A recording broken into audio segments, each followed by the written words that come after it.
High বন্ধুরা, কেমন আছো তোমরা? আজ তোমাদের সামনে নতুন একটা ভিডিও নিয়ে এলাম। বাজারে গেছিলাম, বাজার থেকে কী কী বাজার নিয়ে এলাম তোমাদেরকে দেখাবো। চলো, ওই বাটিটাই ঢালো। ওটাতে হবে? বড় বাটিটাই ঢালো। হ্যাঁ, বড় বাটিটাই ঢালো।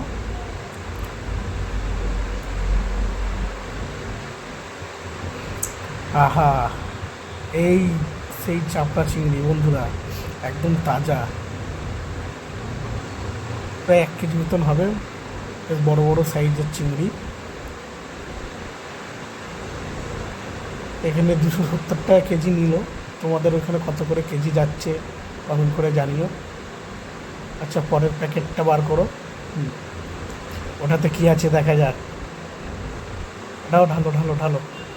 আহা, উফ, একদম কাঁচা ইলিশ। 800 গ্রামের ইলিশ ছিল। সুন্দর করে রিং পিস কাটিয়ে নিলাম। বেগুন দিয়ে যা লাগবে না খেতে। কে কে পছন্দ করো বেগুন দিয়ে খেতে, কমেন্টে অবশ্যই জানিও। তো এই ছিল আজকের বাজার, ইলিশ আর চিংড়ি স্পেশাল। বাজার কেমন হলো বন্ধুরা অবশ্যই কমেন্ট করে জানিও, আর চ্যানেলটাকে সাবস্ক্রাইব করে পাশে থেকো।